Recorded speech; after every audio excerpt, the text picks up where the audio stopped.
Our first day in our brand new time slot, 12 to 2. So tickled pink to be with you today.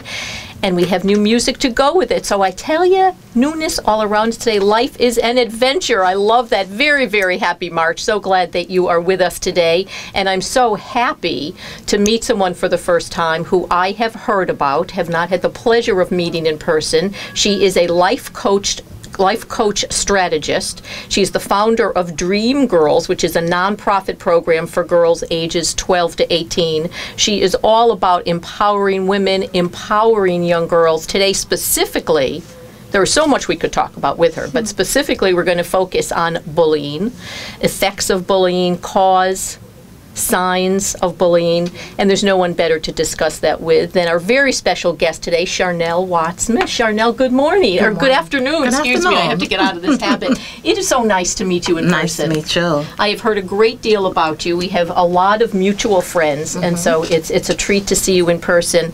And let's get right to it. Bullying is one of the things that you are very involved in terms of dealing with parents, dealing with young folks who are bullying and being bullied. Let's get right to some of the causes. What is behind it? I mean, it is pervasive, unfortunately, across the country, we all know. Exactly. I think one of the main causes of bullying is low self-esteem, low esteem. You have it, I think, from both sides, the bully and the bully victim, and lack of self-control. I think we talk about low esteem, but we don't focus on the lack of self-control. And then no compassion. You know, I think a lot of times the bully will target an individual who probably has some of the traits and characteristics that they have, but it's just that compassion factor that's lacking. You know, when I asked you the question, I was suspecting that you might say low self-esteem, and I was thinking that because the signature sign-off to my show has always been and will always be believe in yourself. So it's all about developing that inner confidence, that self-esteem, and I was guessing that that might be one of the things that you would mention. Huge factor. You know, if we could, and I say this all the time, Charnel, if we could snap our fingers and have every little boy and every little girl in this country, in this world, be given that gift of self-esteem, confidence, wouldn't this be an entirely different society, entirely different culture? It would be unbelievable. Definitely, definitely. So that causes many of the bullying issues. What do you say, and I know you do a lot of work with young people who are being bullied, and my heart goes out to anyone in that situation. Oh my goodness, what do you say to them? I think the first thing is encouragement. A lot of times the bully victim feels they're isolated, they're alone, no one will understand. So I think first emphasizing you're not alone. You're not alone, and it's not okay. And I think that has to be a resounding message that everyone gives our children in general. It's not okay, it's unacceptable, and there's a zero tolerance. And I love the fact that you said that they're not alone, because I know when something devastating like that happens to us, we sure feel alone. Yes. We sure feel like we're the only ones going down that road at that moment. Definitely. Some of the signs? The signs, I think for parents really is to notice if there's any withdrawal that they see in their children. They become more of an introvert. There could be a change in school grades, a fear of school. Approximately 160 students stay home from 160,000 kids stay home from school each day due to fear of a bully. So I think, you know, if you notice that your child loses the interest in school, there's a sudden drop in grades, there's a change in appetite, the child comes home from school starving, it may be the cafeteria is really a prime ground for bullying. So the appetite change, behavior changes in sleep, nightmares, different patterns, maybe bedwetting. There's a lot of different things as parents and guardians and caretakers that we need to really be on the lookout for. Heartbreaking. Yes, definitely. All of those things that you just mentioned. Not eating, wetting their bed. I mean, you know, it's heartbreaking. Yeah. I can certainly, as I'm sure most folks can, we're speaking, if you're just joining us, with life coach strategist Charnel Watts-Smith. She's with launchoutandpursue.com is her website. I can certainly appreciate why any young person being bullied on one level wants to tell their parents, on the other level does not want to tell their parents. So what's your advice? I think what we have to do, and one thing that I think is important to get the message out, Mary, bullying is only as powerful as the environment or the institution allows. So I think that it is very important that zero tolerance is a resounding, there's synergy at school, in the home, in the church, everywhere that our children is. And I think as parents we have to educate. As school systems, as administrators, we have to educate the students, because I know when I was growing up, we didn't say bullying. We just said, oh, we're getting picked on. And sometimes it's, oh, that boy likes you, that's why he's pulling your hair. Or that girl likes your outfit, that's why she pulled your skirt.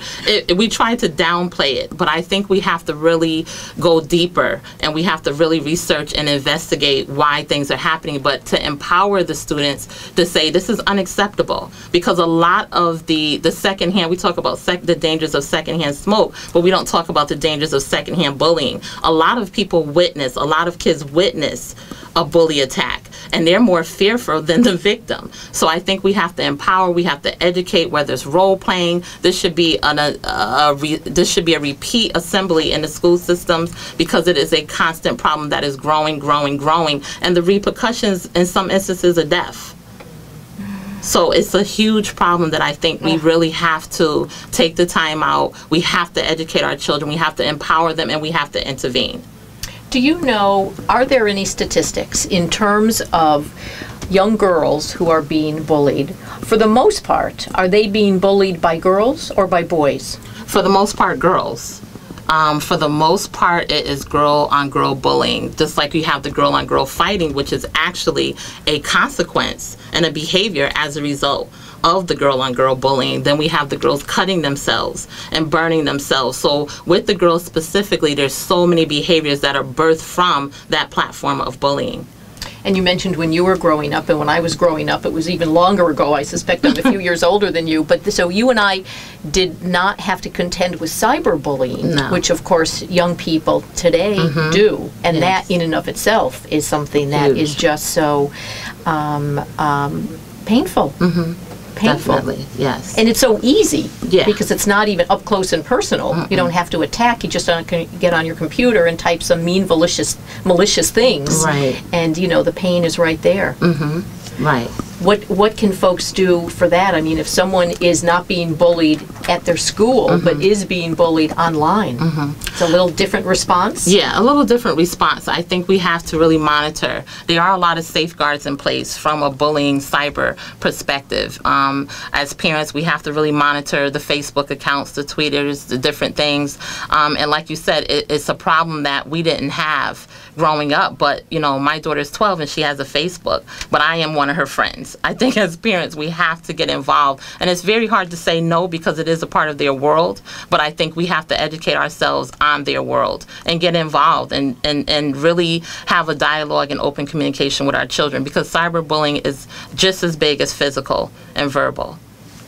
So you think, is there an age that, and this is off subject a little bit, Charnel, speaking with life coach strategist Charnel Watts-Smith, talking about bullying right now, is there an age, you mentioned your 12-year-old daughter is on Facebook, though you are on Facebook with her, which is a safeguard right there. Is there an age that below which you would recommend kids not be on Facebook? I think it really depends on the maturity of the child and the communication that you have with your children. I have a mature 12-year-old daughter. So I think for me, and at the end of the day, I think she would have got one anyway because she's just that savvy, but I think it's the maturity level of the children. So I don't think general restrictions and general responses help. I think we have to know our children, and we have to definitely watch, you know, the maturity signs, because some children are more mature, but I think it's the trust factor and the maturity that are the key issues that a parent has to consider. So one bottom line, before we wrap up today, one bottom line to bullying, Charnel, is that there is help there. There is help. That if you're a young boy or a young girl, or if you're a parent who is concerned about your son or daughter or grandson or granddaughter, that there is help there. Yes, there's definitely help. In the school system, people such as yourself? Yes, myself, the church, there's help everywhere. The state of Connecticut has done a great job with implementing laws and different programs and intervention steps that we can take.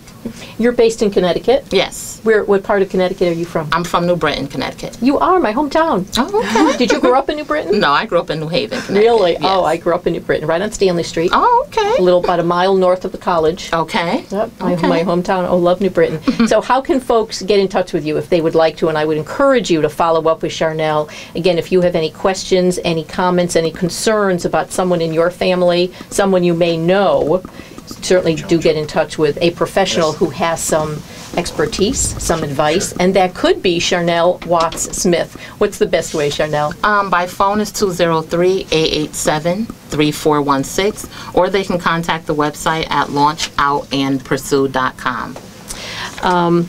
We have a question for you, Charnel. Oh, okay, you don't need headphones. We have John from Bethlehem. Good morning, John. How are you? Good, how are you today? Do you have a question?